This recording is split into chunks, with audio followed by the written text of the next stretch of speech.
Hindi may paliwanag ni Jerome sa kanyang sarili kung bakit ito nangyari sa kanilang buhay ngayon. Pero sa hindi inasahan, mabuti na lamang at may biglang dumating at malaki ang kanyang pasalamat dito. Mga kaibigan, tara, samahan muli ako sa kwento ng buhay ni Jerome. Pero bago tayo magpatuloy, huwag kalimutang pindutin ang like button. Maraming salamat. Simula nang pumanaw ang ama ni Jerome, mag-isa siyang tinaguyod ng kanyang inang si Bernadette, lalo na pagdating sa kanyang pag-aaral. Ginawa ni Bernadette ang lahat, siya ang naging padre de pamilya para lang magkaroon ng magandang kinabukasan itong si Jerome. May kaunting negosyo itong si Bernadette, ang pamanang binigay sa kanya noon ng kanyang ama. Pinagpatuloy niya ang pagmamanage ng restaurant na iyon. Tumutulong itong si Jerome sa restaurant pagkatapos ng kanyang klase. Isang araw noon, napapansin ni Jerome na palaging pupunta sa labas ng kanilang restaurant ang isang matandang pulubi. Nahawa ang binata kaya naman ay nilapitan niya ito para kausapin. Lolo, ayos lang ho ba kayo dyan? Anong kailangan mo? Nagugutom ka ba? Nako iho, ayos lamang sa'yo. Pwede ba ako makahingi ng kaunting pagkain? Hayaan mo kapag naibenta ko na itong kalakal ko ay babayaran man kita, pangako yan. Nako lolo, ano bang pangalan mo? Ako nga pala si Ramon. May tatanong sana ako sa inyo. Sana wag niyo masamain. Wala ba kayong pamilya? Ang totoo iho, may pamilya sana ako. Nagkamali ako noon sa kanila, pero pinagsisihan ko naman yun eh. Ganun pa man, kaya heto, nasa lansangan ako ngayon, palaboy-laboy. Pero umaasa pa rin ako na sana balang araw ay muli nila akong hanapin at tanggapin sa kanilang buhay. Kapag nangyari yun, ayusin ko na at itutuwid ko ang buhay ko. Nako Lolo Ramon, mabuti naman po at natauhan ka na. Sana makabalik ka na sa pamilya mo. Eto nga pala, tanggapin mo itong pagkain at kaunting pera bilang tulong ko sa'yo. Pumunta ka na lang dito ha sa restaurant at sa tuwing narito ako, hayaan mo, bibigyan kita ng pagkain. Nako maraming salamat iho. Hindi ko talaga malimutan ang kabutihan mo sa akin. Ayos lang yun Lolo Ramon. Masaya po ako na makatulong sa mga taong nangailangan ng tulong. Sa tuwing dumadalaw itong si Ramon sa labas ng restaurant, hindi nagatubili ang binata na bigyan ng pagkain ang matanda. Ngunit dumating ang isang araw sa hindi inasahan, nalaman ni Bernadette ang ginagawang iyon ng kanyang anak. Kaya naman galit na galit itong si Bernadette sa kanyang anak. Jerome, ano itong ginagawa mo? Nagbibigay ka ng pagkain sa taong hindi mo kakilala? Jerome, nahihibang ka na ba? Sinasayang mo lang pagkain na iyan. Ma'am, naawa lang po kay Lolo Ramon eh. Gusto kong tumulong sa kanya.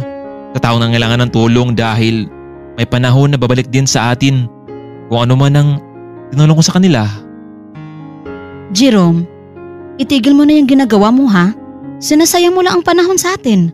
Simula ngayon, ayoko na makita na nagbibigay ka ng pagkain sa lalaking iyon, Jerome ha? Simula sa araw na iyon matapos siyang pinagsabihan ng kanyang ina ay ipinagpatuloy pa rin ni Jerome ng palihim ang kanyang ginagawa. Hanggang sa muling nalaman ni Bernadette na hindi pa rin tumitigil ang binata. Nagulat na lamang itong si Jerome dahil makalipas ng ilang linggo, hindi na muling napakita sa kanya sa restaurant ang matanda. Kaya naman galit na galit siya sa kanyang ina dahil ito kasi ang naging dahilan para hindi magpunta ang Lolo Ramon sa kanya. Lumipas ng ilang buwan, bigla na lamang nangimbal ang lahat lalo na itong si Jerome sa pangyayari. Bigla kasi nagkasakit ang kanyang ina at kailangan itong dalhin sa ospital para magapan ang kanyang sakit. Napagalaman ng mga doktor na may malubhang sakit na itong si Bernadette at kailangan moperahan habang maaga pa ito. Kaya naman sa mga oras na iyon, matapos nalaman ni Jerome ang lahat, huminto muna ito sa pag-aaral at inalagaan ang kanyang ina. Ngunit hindi naging madali iyon para kay Jerome dahil halos maubos na ang kanilang naipong pera para sa gamutan ng kanyang ina. Hanggang sa tuloy na ngang pinagbili ni Jerome ang kanilang restaurant para lang malutungan pa ang buhay nito. Masakit man ito para sa binata ngunit wala siyang pakialam. Ang mahalaga sa kanya ngayon ang kaligtasan ng kanyang ina. Maubos man ang kanilang ari-arian. Ngunit hindi pa rin pala ito sapat sa lahat ng bayarin. Hindi niya alam kung saan siya ngayon kukuha ng pandagdag na panggastos. Gusto niyang humingi ng tulong ngunit wala siyang ibang malalapitan. Hanggang isang araw, isang lalaking lumapit sa kanya. Mula sa isang magarang sasakyan ay bumaba ito at agad siyang nilapitan. Hindi malaman na Jerome kung sino ang lalaking ito na nasa kanyang harapan ngayon. Jerome, kumusta ka na? Nabalitaan ko ang pangyayari sa iyong ina. Heto, tanggapin mo bilang tulong ko. Sa'yo na ito, bilang pagtanaw ko ng utang na loob sa ginawa mo nun sa akin. Inabot kay Jerome ang isang bag at nang binuksan niya ito ay naglalaman ng malaking halaga. Sir, sino ho kayo? Hindi ko po alam kung paano niyo ako nakilala, pero maraming salamat po sa kabutihan niyo sa akin.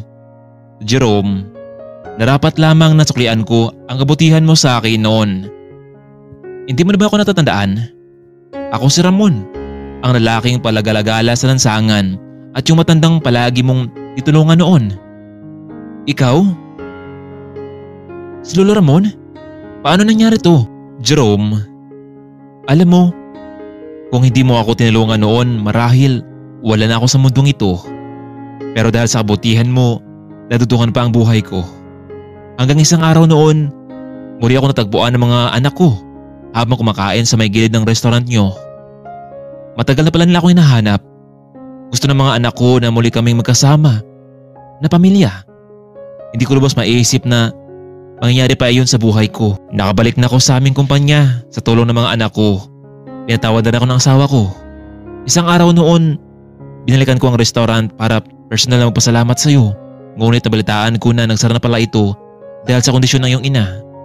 Kaya sa ayaw at sa gusto mo, tutulungan kita. Alam mo Sir Ramon, malaki pong halagang ito. Hindi ko po alam kung paano kita mababayaran. Jerome, pakita ko lamang na masaya ka. Masaya na rin ako.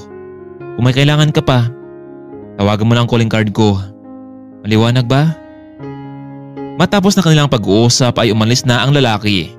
Sa araw na iyon, naoperahan na nga itong si Bernadette. Nagdarasal ang binata na sana maging ligtas ang kalagayan ng kanyang ina. 10 oras ang nakalipas habang hinintay ni Jerome ang paglabas ng mga doktor mula sa operation room. Ilang saglit pa, lumabas na ang mga ito. Dok, kumusta po ang mama ko? Mr. Jerome, sa ngayon ay naging successful naman ang operation namin sa mama mo. Hintayin na naman natin na magising siya. Ilang oras ang nakalipas, nagising na nga itong si Bernadette. Ma, salamat dahil nagising ka na. Jerome, anak, saan ka kumuha ng pera para pangdagdag sa operasyon ko? Ma, may isang tao na mabuti ang puso ang tumulong sa atin. Sino anak? Naalala mo ba ang matandang lalaki na palagi kong binibigyan ng pagkain sa labas ng restaurant natin noon? Si Sir Ramon, isa pala siyang may kaya sa buhay. Natagpuan siya ng kanyang pamilya habang kumakain sa labas ng restaurant natin. Bilang papasalamat niya sa atin, sa kabutihan ko sa kanya, heto, binigyan niya ako ng malaking halaga para sa inyong gamutan, ma. Anak, gusto kong magpasalamat sa taong iyon. Alam kong hindi naging mabuti ang trato ko sa kanya, lalo na noong palagi mo siyang binibigyan ng tulong. Sige ma, kapag naging malakas ka na, sasamahan kita sa kanya. Ilang linggo matapos ng operasyon ni Bernadette, nakipagkita sila kay Ramon. Humingi ito ng tawad sa mga inasal nito noon sa kanya. Pinatawad naman ni Ramon dahil malaki ang kanyang utang na loob sa binata. Sa araw na iyon, muling naibalik ang restaurant na dapat sanang naibenta ni Jerome. Ngunit dahil sa malaking halagang binigay ni Ramon, nasalba ang kanilang negosyo at muling nakapag-aral si Jerome sa kolehiyo. Isa itong malaking aral sa buhay ng tao. Kapag nagbigay ka ng tulong sa inyong kapwa na walang nainasahang kapalit, walang araw, babalik din sa iyo ang kabutihang nagawa mo sa iba. Ito ngayon ang naranasan ni Jerome dahil sa kanyang kabutihan, bumalik sa kanya ang nagawa niya noon sa iba.